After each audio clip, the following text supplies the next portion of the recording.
যখন তুমি নিজের রক্তের মানুষের দ্বারা কষ্ট পাবে, তখন তুমি একবার নবী ইউসুফ আলাইহিস সালামের কথা মনে করো। তিনি কিভাবে নিজের ভাইয়ের দ্বারা প্রতারিত হয়েছিল। যখন তোমার বাবা মা না বুঝেই তোমার বিরুদ্ধাচরণ করে, তখন নবী ইব্রাহিম আলাইহিস সালামের কথা মনে করো। তার বাবা তাকে আগুনে নিক্ষেপ করায় ভূমিকা রেখেছিল। যখন তুমি সমস্যা থেকে পরিত্রাণের জন্য কোনো পথ পাবে না, তখন ইউনুস আলাইহিস সালামের কথা ভেবো। তিনি কতটা সময় তিমি মাছের পেটে আটকা পড়েছিল। যখন তোমার নামে কেউ মিথ্যা অপবাদ ছড়িয়ে দেবে, তখন মা আয়েশা রাদিয়াল্লাহু আনহার কথা মনে করো। তার নামে পুরো শহর জুড়ে কুৎসা রচনা করা হয়েছিল।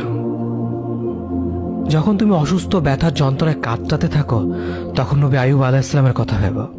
তিনি ভয়ঙ্কর এক ভাইরাসজনিত রোগে আক্রান্ত হয়ে তোমার থেকে বেশি কষ্ট পেয়েছিল।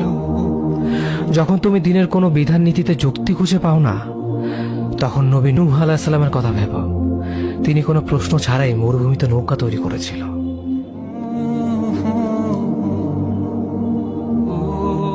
যখন তুমি আত্মীয়স্বজন, পরিবার, বন্ধু বান্ধবের কাছে হাসির পাত্রে পরিণত হও, তখন তুমি শেষ নবী হযরত মুহাম্মদ সাল্লাল্লাহু আলাইহি ওয়াসাল্লামের কথা ভেবো।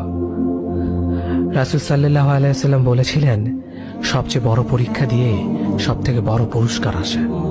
যখন আল্লাহ কাউকে ভালোবাসেন, তখন তাকে পরীক্ষা করেন, এবং যে এই পরীক্ষাগুলো মেনে নেয়, সে আল্লাহর সন্তুষ্টি অর্জন করে।